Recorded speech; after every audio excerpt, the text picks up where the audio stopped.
Well, hello, my friends, and welcome to another special guest episode.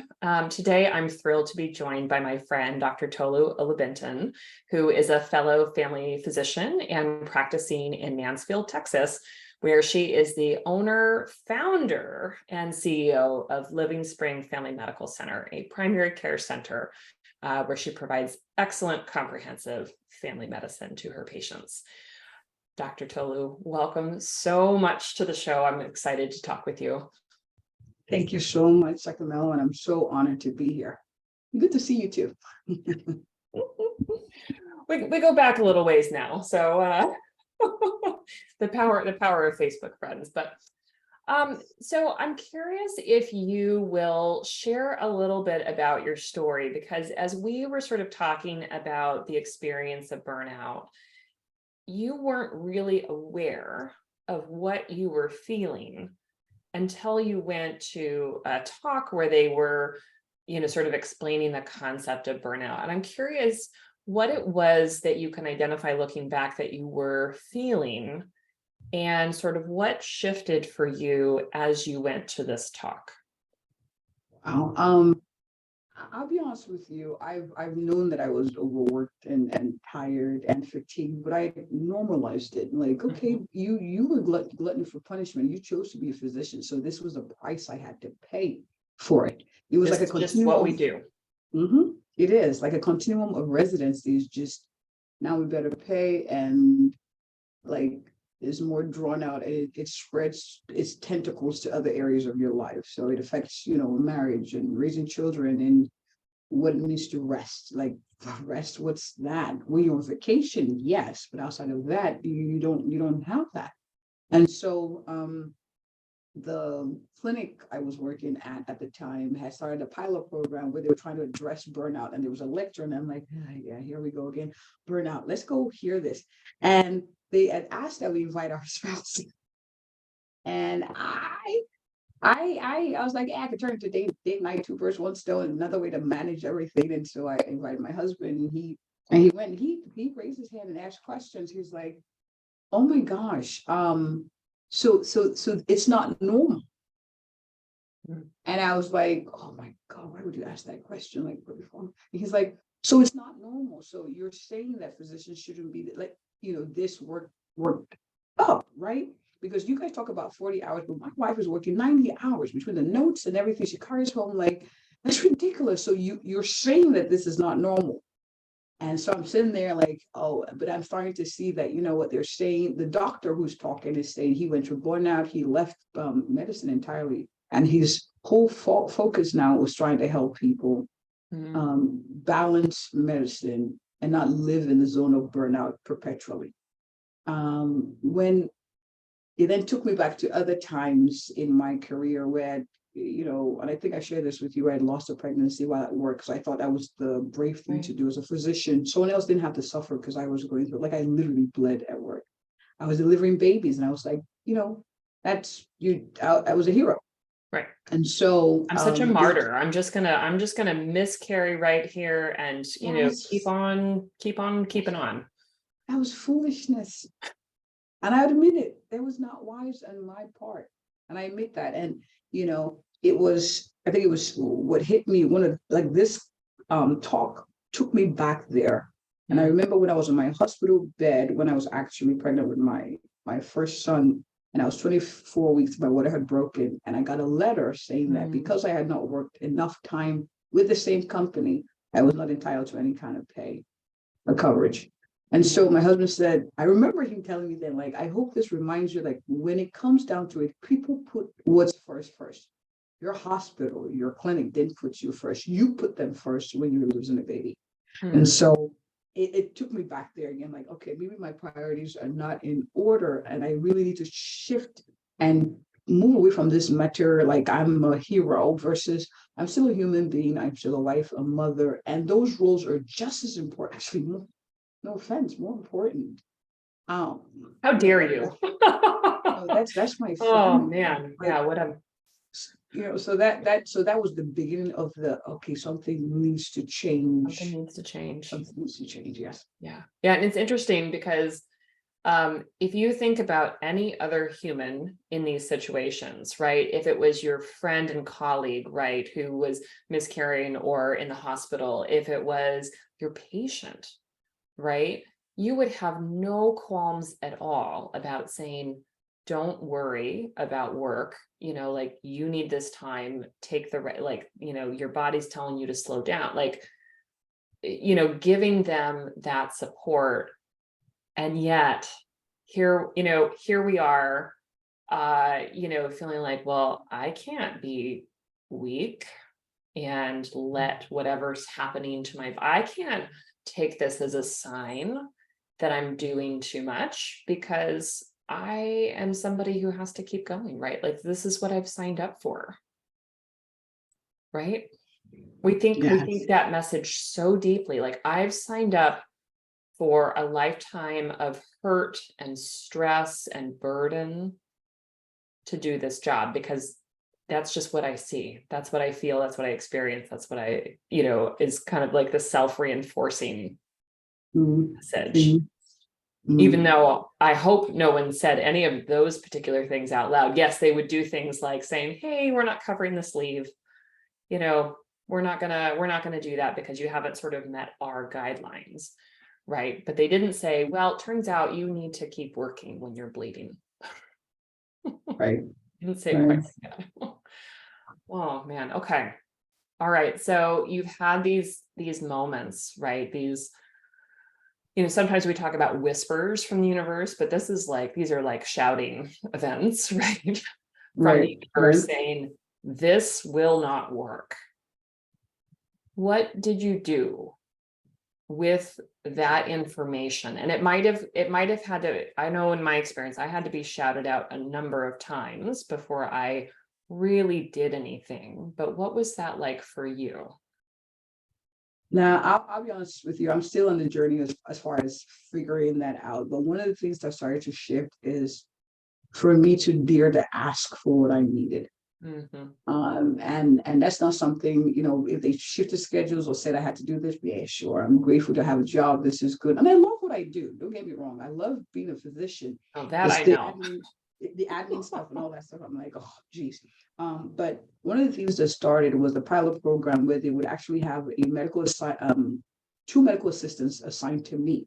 And their job was to prep the patients, be in the room with me, dictate, scribe my notes, put in the orders, and check out the patient. So I'll go from room to room, seeing patients and focus on the patient and not have to worry about the notes so much because the team, the MA in there would do that. I saw more patients and my notes were done such that I would go home and that was it. So I'm like, man, this would be awesome. This is doable. Like, and going home and not having the notes. My husband was like, oh my God, see, it helped. I come to the meeting helped. And I said, yes, it did. I didn't even think this was possible. So that idea is also one of the things I'm striving for in my practice now, 3, 4, 5 years after, 5 years after, where I'll have a good team support. You know what's so interesting? I want to create the type of job or the work atmosphere where those kind of things don't happen, where, so it's trickled from those years ago to now in my mindset. Like, I don't want my team members now when they're here, they work, but when you're not here, that's it. I want you to forget about work. I don't text you, I don't call you afterward. I don't want you texting me. If I see you log in, I'm gonna block you.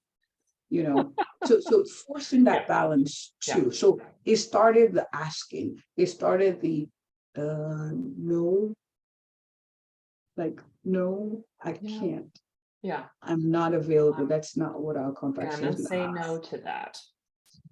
Yes. And so that was a pilot program in the place that you were working that did that. I'm just curious, did they continue after the pilot was over? So they've tried to remix it from what I hear. And there were some little kinks here and there with some of the providers saying, I don't like someone doing my notes. I like to do it myself. So we have to be okay with letting go of some of that control and coaching for performance and giving feedback. And these are all trade-offs, right? Because you have, taken some of these, we'll talk a little bit more about your practice in a minute, but like, you have taken some of these elements and you have created your own practice and you're using that, and it's different work, right? It's not like you just said, you two are going to come into the room with me and you're going to do this and this, and that's all you had to say, right? No, you had to Mhm. teach them Teach how them, to do yes. things, Yes. direct and coach, and, let people go if they weren't doing, if they weren't able to sort of pick it up. You had to sit in that discomfort, right? Rather than in the frustrations. Yeah. I have to do all these things by myself. Yes. Go of the control of it, right? Yes. And it wasn't easy. You've got to sit in discomfort, like you said, of training and teaching them, downloading your thought process over and over again. Yes. Yeah. So then we've alluded to it. So you were in this practice, you were part of this pilot, you started picking up ideas. Mhm. Tell us then how you sort of transitioned into being in this place of, I want to open my own clinic, because that is no small feat, right? And yeah, like people want to know, like, where did that come from? I'll be honest, I've known that this is something I should do for a while, but I was scared, Mm. and I haven't worked in clinics. I was like, I do not want to do much more than I'm doing right now. You mean in addition to seeing patients, I'll have to manage people. But it became more of a burden, like it's something I knew I was called to do. And so Mm. with that acceptance, I prayed about it. I knew that this is something God created before. So I was like, I don't have a choice. I want to live a fulfilled life. So I was like, okay, fine, I'll do it. I'm scared, I'll do it. But then the next thing became, who would I need to align with and what would I need to align with? Like, I got to get a team together. And that was another mindset shift, because I think as physicians, we've got to do everything ourselves, because Right. we're I'll just particular. figure it out on my own. Yeah, we like our dishes a certain way. We like I like my house tidy all the time. Even though I have little kids, like all the time. So there was that, no, I got it. And then I'm like, wait a minute, I don't got it. I need help. And so it was asking people for help. It was asking for advice. It was hiring a consultant. It was signing up for the business school that you're aware of. It was asking and receiving the help. So I got comfortable with, like, I don't know. Let me ask. Who do I ask? Where do I ask? Who can I ask to help? When I pay to help, who can do it for me free? Like it became being open to be vulnerable, to ask for what I needed during that season. And it's still a challenge as far as, I know we're talking burnout. It was just recently this week in reading a book that I realized I need to have days where I do not even think about the work, the job. Mm-hmm. But to get to this point, I'll be honest with you, it's been asking for more team members, training more team members, so that way I can really step out some days of the week and not collapse under the weight of the responsibility, and being okay with not finishing my notes perfectly the day of. Okay, so I'll throw that out there too. Yeah. That perfectionist habit, like we got to let that go of, it's not all going to be just so. I mean, because that's part of asking for help too. It's not only the vulnerability to ask and receive help, and those are two different things, right? It's also, that part of it of, like, there are going to be things here that get done that aren't done in the way that I have had in my brain that it needs to be done, right? If somebody else is scribing for me, it's not going to look exactly as if I was sitting there typing it myself. And that's okay. And I'm going to figure out what's okay and what's not okay. Right. But it's going to be different, and I'm going to have to let some of these things go. Now, we're not going to compromise, right? People always come to me and they're like, oh God, it's going to be lazy. It's going to be unsafe. It's going to be this. It's not going to be those things, because we aren't going to compromise on those parts. Right. We are going to compromise on the parts that we are micromanaging and telling ourselves have to be done just so, like the dishwasher, right? Right. We're going to let go of some of those things so that we can be more effective in the parts that we're really great at. Yes.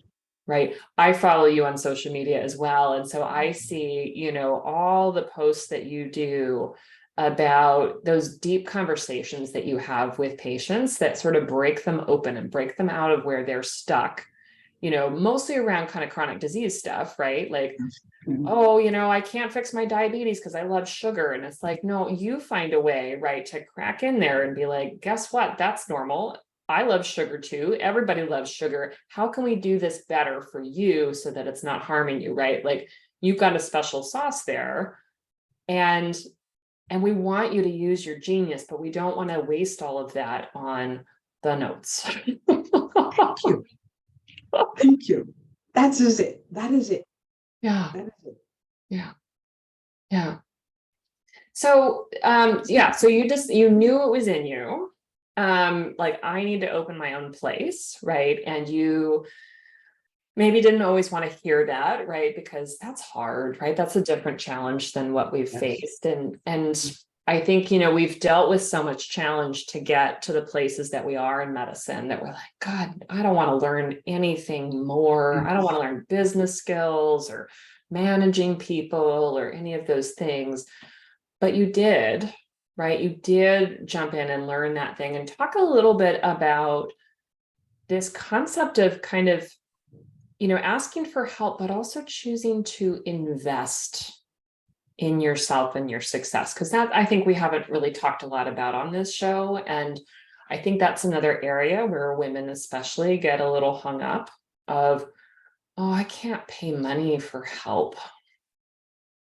What did you go through? I'm sorry, this is a surprise question, but what did you go through in sort of unraveling that piece for yourself?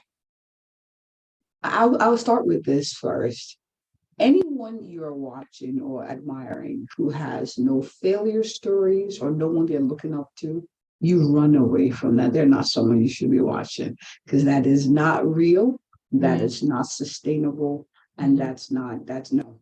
All right. So thankfully, before I had decided to open a practice, the mindset of paying for value opened up to me.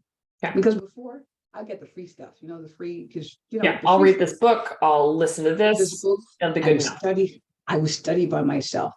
But then I had seen some of my friends, transform. People who used to be stutterers, who would be very afraid of like being in the limelight. I saw them emerge, even with the stutter, and command a room, or sell or market a product that was changing lives. So it's not just to come here and market, because some people say, oh, you're asleep. No, but market a product and that has changed their life, and people were testifying to how awesome and how grateful they were that she niched down to this. And I said, oh my goodness, who is she watching? Initially, I looked and I was like, oh, she has a coach. And I'm like, oh, yeah, that woo-woo stuff. Coach. What's that? Yeah. No, I can't believe that some of the things I'm saying right now, but I'm so thankful for who I've become. It's worth it. But you are your biggest investment. And so knowing that paying for value was important, my husband would always say things like, you don't buy stuff for yourself. You don't buy expensive stuff. Now, there's some things I'll buy. I'm not a bag person, not a shoe person per se. And he's like, so I was like, you know what? I'm going to get me a coach. Call it a coach, instructor, a mentor, whatever. I've had mentors in different areas of my life, but this time I'm going to pay for someone to help me, to help pull out those virtues in me, so that I can emerge as the leader I need to be to run the practice. And every one of us is a leader. We have that potential. And so that was the thing. And so I was so fortunate to have that series of mindset shifts before I was exposed to one of my mentors today. And it's been worth the investment. It's not cheap. It's a chunk, but oh my gosh, who I'm becoming, get you a coach, get you whatever phrase you need to get someone who will help motivate you to the next season of your life. Otherwise, you stay the way you are. You wonder, why is everything around me changing? I'm just staying the same. When you change, things around you, it's like a domino effect that you can't even stop. Well, just think about how many of us, have gone into six-figure debt to become the professionals that we are, right? And that's fairly normal, right? And that debt looks all different ways and it means different things to each of us, right? But we didn't question the value of that, right? You have to go to medical school in order to graduate from medical school and get that degree, which allows you to, do these things down the line. We don't question that. But it's like after we're done with residency or perhaps fellowship, or, maybe we do a little, I don't know, some other kind of leadership training or, something else. I think a lot of people stop thinking that they would ever sort of invest in themselves, either personally or professionally. They're like, no, I've paid all that money to be who I am now, so I should be fine. And you can be fine, right? But if you want to keep growing, right, and keep moving yourself and trying to figure out what is this next version of me, right? What is the version of me, for example, who, creates and, their own clinic, right? And figures out what they want and how they're going to provide care, or, whatever version somebody wants to be, right? The version of myself that has it figured out and has made work life easier, right? So I can be the parent and the spouse and the whatever I want to be in the rest of my life. It's really hard to do that stuff just completely on your own without any help, right? Because it's important, but not urgent, right? And with the work that we do, taking care of patients, right? Or, raising a family or any of those other things, right? Those things almost always come first, right? Before our goal of whatever we want to build for ourselves. Yeah. Yeah. So interesting, Dr. Mello. I remember when we did our Facebook Live, and one of the things you said to me that was a mindset shift. Our actions are a product of our thoughts ultimately. And when you can get someone who's able to coach you or mentor you or change your thought process, you start oh my gosh, you said something. You said, what makes you think you're entitled to a stress-free life? You don't remember, yeah. But that was what 2 years ago. I never forgot that. And I'm like, oh, you know what? And we were talking about kids, like in the house to be a certain way, and then like their kids, if they didn't do this, like that, then it'd be abnormal. So you need to adjust your expectations, and that was so. I used it to teach you my kids, like, okay, that's part of growing. You want to grow up, right? It's part of growing up. I'm not saying it's going to be easy, but that's what comes with life challenges, and that's okay. It's now, how do we power through them, not throw a fit at their challenges. They exist. Right. As simple as that was, it spurred a shift in how I see challenges. Not that they're not hard, but it's okay. I didn't offend anyone for this to happen. It's part of being an adult, and so it's a question of who do I reach out to. Yeah. And so that's the power of coaching. That's the power of mentorship. That's the power of creating a peaceful community that actually helps you. And it sounds very simple. And that's the irony and the challenge. If it was harder, like surgery, you would be like, yeah, let's do it. It sounds like it costs me something outside of money. So it must work. But it's the simple things, and having someone to help hone it down and personalize it to you. That makes a difference. Yeah. It's that resisting, that it shouldn't be this way, right? We shouldn't have challenges, or things should be fair, right? That's the thing with kids, right? Well, that's not fair. Well, yeah, right? Sometimes it's not going to be fair, right? And mommy can try and railroad it and make it fair, but that doesn't work in real life, right? Yeah, such a hard parenting spot, right? Of trying to figure out that balance of like, yeah, we can make some things more fair, but sometimes we're also just going to have to learn, what do we do when it's not fair? Yeah, true. Yeah. How do we respond? Yeah.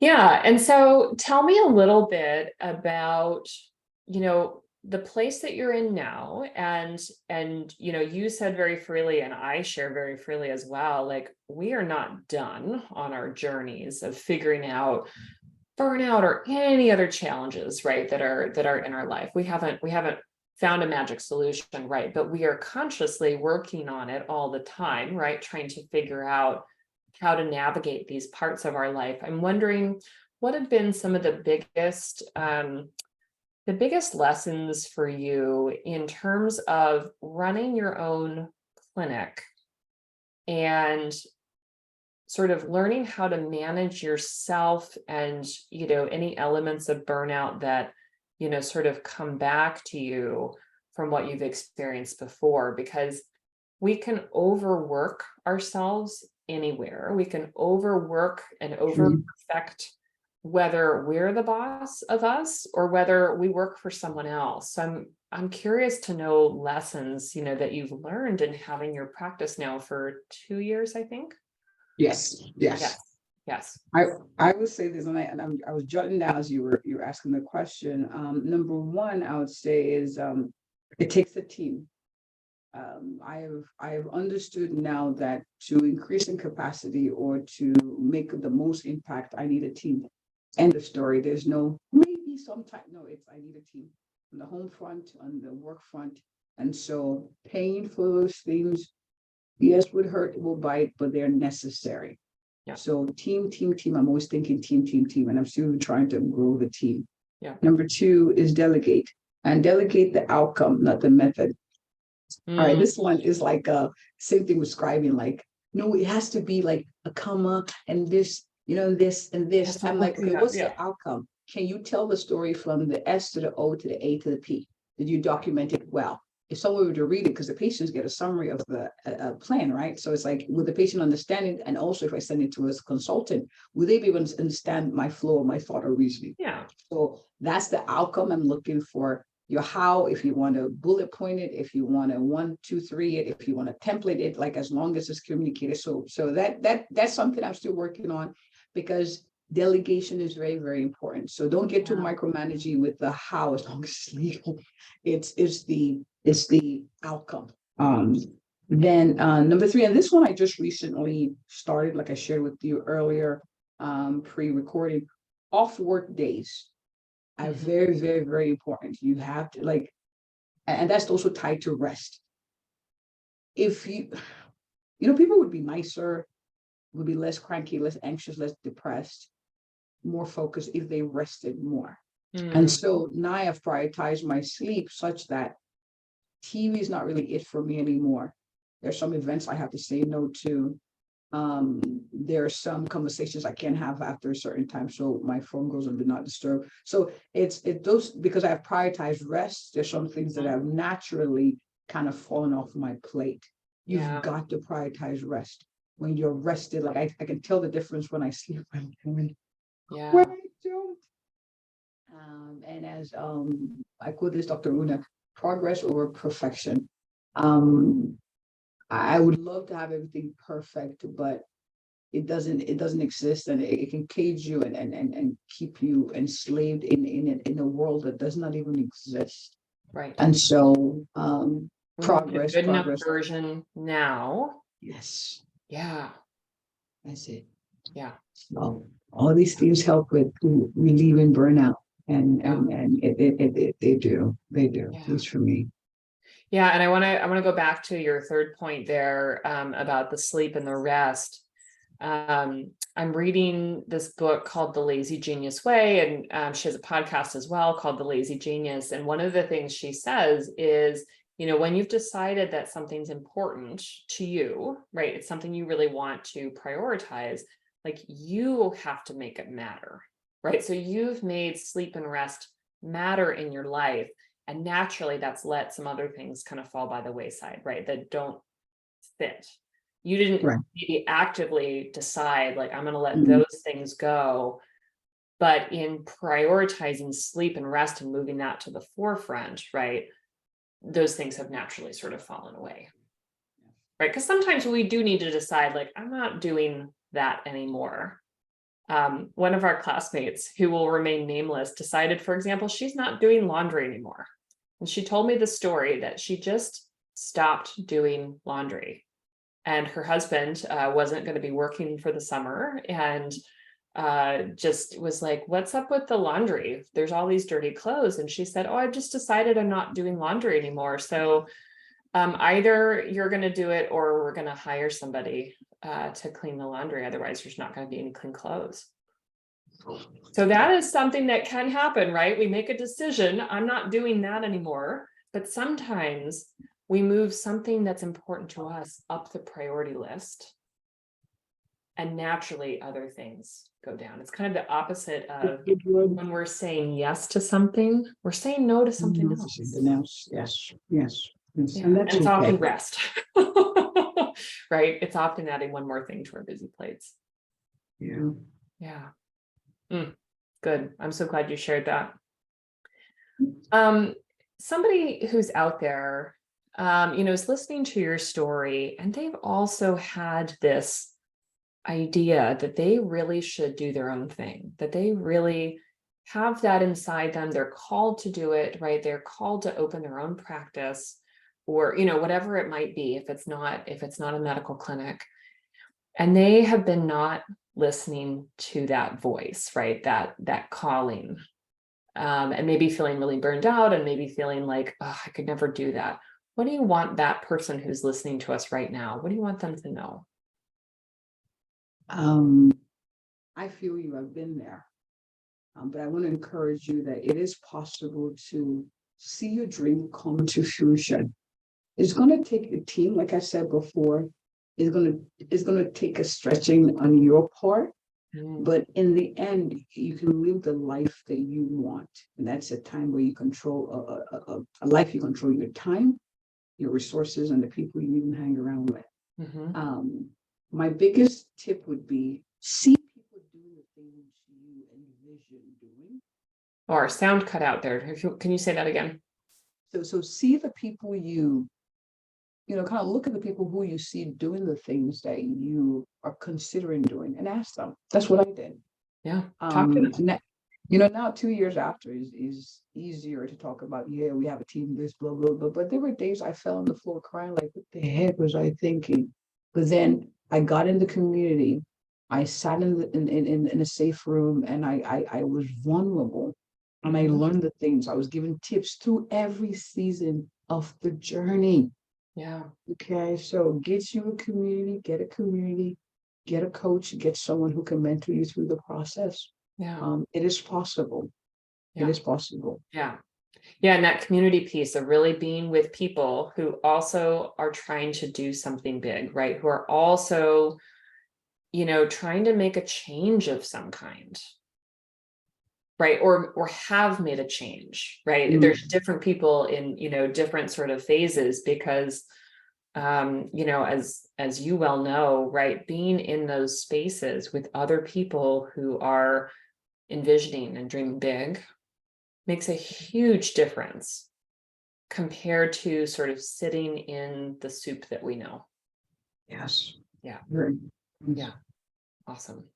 So for anyone who's out there and they want to know more about you and your practice, I would also highly recommend people follow you on social media if they have any inkling at all that they might want to grow their social media presence in whatever capacity, in terms of clinic, in terms of their medical work, in terms of their coaching work, because you are just rocking it on social media. Yeah. Where can people find you?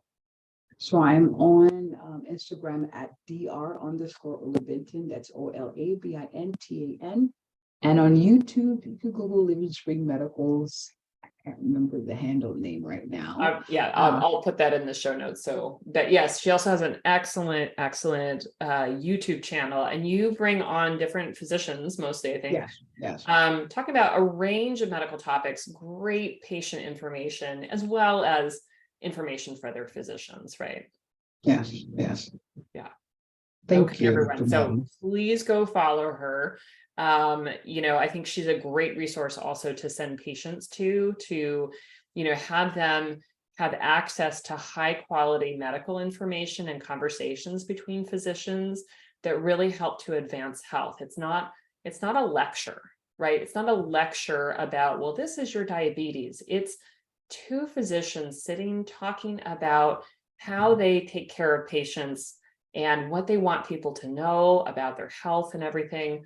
I think it's just really powerful work. And it's just another great example of what I see primarily in women physicians choosing to do things differently, right? Choosing to say, I'm not content with the way things have been done. This is the way that I want to take care of patients. just a true inspiration. So thank you for that part of the work that you're doing. Even though you and I are many states apart, right? There is a tremendous power in what you are doing to advance healthcare for anyone to follow you. Thank you. I appreciate you, Dr. Mello. Thank you. Yeah. All right, we will wrap it up there. Thank you so much for joining me. I'm going to have information for people to find you in the show notes. Thank you for taking the time today. It's always a pleasure to talk to you, and I can't wait to see you in a couple months in person, but we won't go on about that. Thank you for joining me. Thank you, everyone, for listening, and please go follow Dr. Olabintan. You won't regret it.